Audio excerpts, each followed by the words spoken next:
Ito mga idol, panoorin natin si G-Heart Music na kumanta po siya para sa ating Mr. MVP na si Rini Clerk Bobit Batebonio mga idol. Grabe. Tago sa puso at talagang naiyak ako dito eh. Sigurado maiyak din kayo dito mga idol. So ito, panoorin natin at magbigay tayo ng reaction. Grabe. Let's go mga idol. At para po ito sa ating Mr. MVP. Ay na, maghilak ng camera.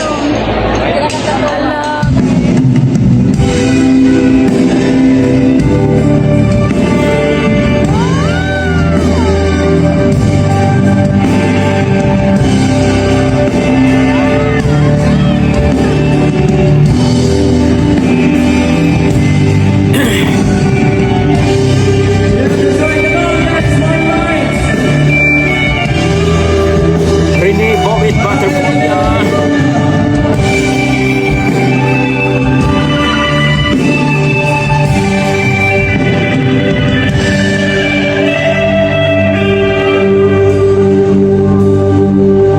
Oras na sa kahihinatan mo, pag-abuhay habang buhay sa pusong isipan mo. Sino ba ako para mapansin mo?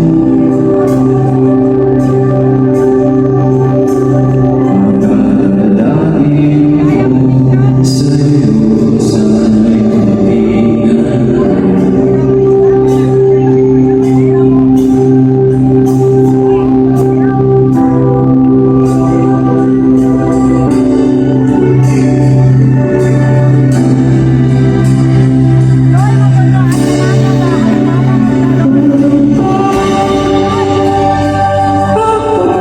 Laging sasayaw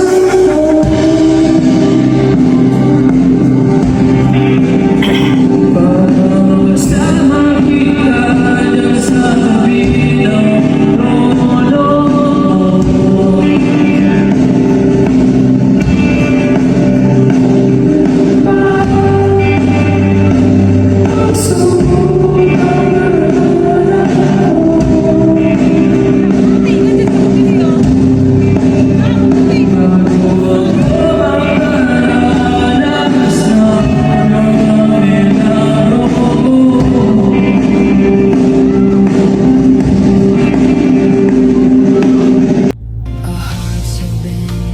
So yun po mga idol no, na talagang tago sa puso pong kinanta ni G-Heart Music para sa ating Mr. MVP. Actually mga guys no, napakasikat po itong batang ito. Maraming nagko-content, honestly lang po. Pero ako hindi talaga ako nag-content dito sa batang ito. First time ko lang to nag-react to kay G-Heart Music. Pero sa lahat ng mga may page naman ako, may mga page hindi to ko talaga kinontent si Rene. Bakit kasi mga idol no? Naiyak kasi ako eh. Bilang isang kagaya din na mahirap no, na nangarap na umahon din sa hirap. Tapos yung ganon, yung madisgrasya lang. Okay lang sana kung accidental lang yun, pero mukhang may something din eh, para sa akin. Kawawa yung bata eh, kawawa yung family na nangarap no. Pag umahon sa hirap, maging okay sila, makakasama niyang pamilya niya. Napanood ko yung mga ibang mga kung saan siya galing eh. Nakakaiyak. Kasi ganun din ako eh, talagang nangarap din. Mula baba hanggang kahit paano, umangat din sa buhay. Yun lang, malayo lang ako sa pamilya ko. Pero ganun din si Bobet eh. Lumayo siya para mabigyan ng magandang buhay yung pamilya na. Kakaumpisa lang ng bata eh.